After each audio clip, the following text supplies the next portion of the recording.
സ്കൂളിൽ വന്നു കയറിയ പാടെ ഇവരെയും കാത്ത് ഇളിച്ച മുഖത്തോടു കൂടി നിൽക്കുകയായിരുന്നു മനു. എന്താണ് ടീച്ചർമാരെ, സൺഡേ അടിച്ചു പൊളിച്ചെന്ന് തോന്നുന്നു. 3 പേരെയും ഇന്നലെ ശോഭ മാളിൽ വെച്ച് കണ്ടല്ലോ. മനു ഒരു വഷളൻ ചിരിയോടെ ജാനിയുടെയും മെറിൻ്റെയും ശരീരങ്ങൾ ചുഴുന്നു നോക്കിക്കൊണ്ട് പറഞ്ഞു. This is not a public place. Jeevan Jyothi is a CBSE school. Don't you knew that? Only English can be spoken here. Now if I see you speaking Malayalam I will definitely complaint എന്ന് മനുവിനെ നോക്കി പറഞ്ഞുകൊണ്ട് ജാനി ചവിട്ടി തുള്ളിപ്പോയി. ഹേ, ഇവൾ എവിടുത്തെ മദാമയാ? മറ്റുള്ളവരോട് സംസാരിക്കാനാണ് ജാനി ടീച്ചർക്ക് ഇംഗ്ലീഷിൻ്റെ ആവശ്യമുള്ളൂ. ആ ശ്രീറാം സാറിനോട് കൊഞ്ചിക്കുഴയാൻ ഒരു ഭാഷയുടെയും ആവശ്യമില്ല. ജാനി പോയ വഴിയെ നോക്കി മനു പറഞ്ഞു. ഒന്ന് നിൽക്കെൻ്റെ ഹിന്ദി ടീച്ചറേ, ഇനി ഇവിടെ ഹിന്ദിയിൽ സംസാരിക്കണോ? മുജേ ഹിന്ദി മാലു. മെറിനെ തടഞ്ഞു നിർത്തിക്കൊണ്ട് മനു പറഞ്ഞു. ഒന്ന് മാറി നിൽക്കും മനു, ഇപ്പോൾ ബെല്ലടിക്കും. നിങ്ങൾക്കെന്താ എന്നെ കാണുമ്പോൾ മാത്രം ഇത്ര അയിത്തം? എനിക്കെന്താ സൗന്ദര്യമില്ലേ? അത്യാവശ്യത്തിന് വിദ്യാഭ്യാസവും ഉണ്ട്. പിന്നെ എന്താ ടീച്ചറേ, എന്നെ കണ്ടാലൊന്ന് ചിരിച്ചാ? ഹീ, മതിയോ? മനുവിനെ ഒന്ന് ആക്കി ചിരിച്ചുകൊണ്ട് മെറിൻ മുകളിലേക്ക് കയറിപ്പോയി. പൊയ്ക്കോ പൊയ്ക്കോ, എത്ര മുകളിലേക്ക് പറന്നാലും താഴെ വന്നേ സമ്മാനം കിട്ടൂ. മെറിൻ പോയ വഴിയെ നോക്കി മനു പറഞ്ഞു. എന്താ തമ്പുരു, നീയെങ്കിലും പറ. നിന്റെ ചേച്ചിമാർക്ക് എന്താ എന്നെ കാണുമ്പോൾ ഒരു ഇഷ്ടക്കുറവ്? ഒരു ഇഷ്ടക്കുറവും ഇല്ല ചേട്ടാ. ചേട്ടനോട് ഇഷ്ടക്കൂടുതൽ മാത്രമേ ഉള്ളൂ. അതൊക്കെ പോട്ടെ, ഇന്നലെ ചേട്ടൻ മാളിൽ വന്നിരുന്നോ? കുറച്ചു നേരത്തെ ചേട്ടൻ പറയുന്നത് കേട്ടു ഞങ്ങളെ മാളിൽ വെച്ച് കണ്ടെന്ന്. ആ, ഞാൻ ഇന്നലെ നിങ്ങളുടെ അടുത്ത് തന്നെ ഉണ്ടായിരുന്നു. പക്ഷെ നിന്റെ ചേച്ചിമാർക്കൊന്നും എന്നെ കണ്ണിൽ പിടിക്കില്ലല്ലോ, അതുകൊണ്ട് കാണാതെ പോയതാ. അപ്പോഴേക്കും സ്കൂളിൽ ബെല്ലടിക്കുന്ന ശബ്ദം കേട്ടു. അയ്യോ, ബെല്ലടിച്ചു, ഞാൻ പോട്ടെ ചേട്ടാ എന്ന് പറഞ്ഞ് തമ്പുരു മുകളിലേക്ക് ഓടിക്കയറി. ഇനി ഇവനെങ്ങാനും ആണോ KFC വാങ്ങിത്തന്നത്? മനുവേട്ടൻ അങ്ങനെ ചെയ്യുമോ? കണ്ടുപിടിക്കണം. സ്റ്റെപ്പുകൾ കയറുന്നതിനിടയ്ക്ക് തമ്പുരു ചിന്തിച്ചു. ഇതാണ് മനു. ആളൊരു ഒന്നാം തരം കോഴിയാണ്. സകല ടീച്ചേഴ്സിനെയും വായ നോക്കും. അത് കല്യാണം കഴിഞ്ഞവരായാലും കഴിയാത്തവരായാലും അവന് പ്രശ്നമല്ല. പെണ്ണായാൽ മതി. സ്ത്രീകൾ അവനെ എത്ര തന്നെ അപമാനിച്ചാലും പിന്നെയും ഇളിച്ചുകൊണ്ട് സംസാരിക്കാൻ ചെല്ലും. ഉളുപ്പ്, നാണം, ഇതൊന്നും എന്താണെന്ന് പോലും മനുവിനറിയില്ല. ജീവൻ ജ്യോതി സ്കൂളിലെ അക്കൗണ്ടൻ്റാണ്, അവിവാഹിതൻ.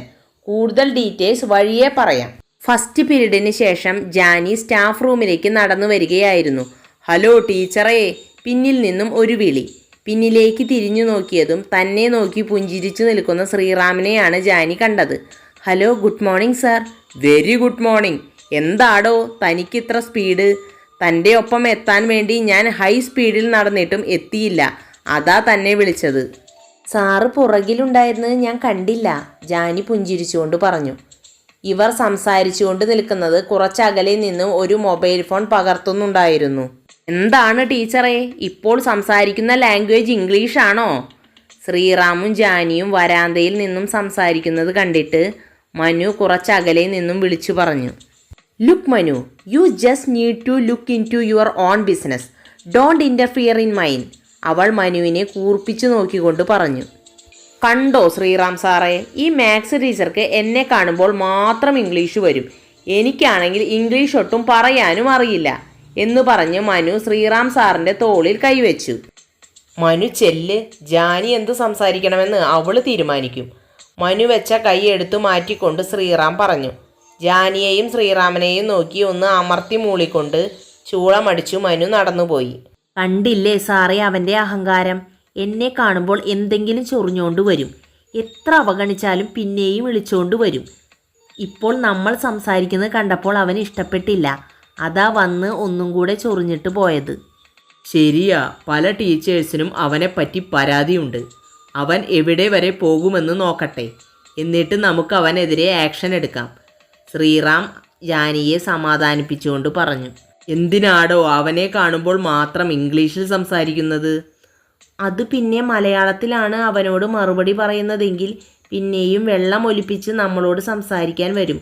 ഇംഗ്ലീഷിലാണെങ്കിൽ പിന്നെ വലിയ സംസാരമൊന്നും ഉണ്ടാകില്ല. ഭാരബുദ്ധി തന്നെ തൻ്റെ, ശ്രീറാം ചിരിച്ചുകൊണ്ട് പറഞ്ഞു. സാറ് തമ്പുരുമോളെ ഒന്നും കൂടെ ഒന്ന് ശ്രദ്ധിക്കണം. സാറ് നന്നായി മാർക്കിട്ട് തരുമെന്ന് പറഞ്ഞ് ആ പെണ്ണ് ഇപ്പോൾ മലയാളം തൊട്ടുപോലും നോക്കാറില്ല. സാർ എന്തിനാ ഇതുപോലെ മാർക്ക് വാരിക്കോരി ഇട്ട് കൊടുക്കുന്നത്? പബ്ലിക് എക്സാം വരുമ്പോൾ അത് കുട്ടികൾക്ക് തന്നെ ബുദ്ധിമുട്ടാവില്ലേ? മലയാളമല്ലേ ടീച്ചറേ, അതൊക്കെ അവർ പഠിച്ചോളും. മാർക്ക് കുറഞ്ഞ കുട്ടികൾക്ക് പേപ്പർ കൊടുക്കുമ്പോൾ അതെനിക്ക് വലിയ വിഷമമാണ്. അതുകൊണ്ട് തന്നെ ഞാൻ മാക്സിമം മാർക്ക് ഇട്ട് കൊടുക്കും. തന്നെപ്പോലെ മാർക്ക് പിശുക്കാനൊന്നും എന്നെക്കൊണ്ട് കഴിയില്ല. അപ്പോഴേക്കും അടുത്ത പീരീഡിന് ബെല്ലടിച്ചു. അയ്യോ, ഞാൻ പോട്ടെ സാറേ, ഇനി അടുത്ത 2 പീരീഡും 9Aയിലാണ്. ഇന്ന് ക്ലാസ് ടെസ്റ്റ് ഉണ്ട് എന്ന് പറഞ്ഞ് ജാനി വേഗത്തിൽ നടന്നുപോയി. ജാനി പോയ വഴിയെ ഒന്ന് പ്രണയത്തോടെ നോക്കിയ ശേഷം ശ്രീറാമും തൻ്റെ ക്ലാസ്സിലേക്ക് പോയി.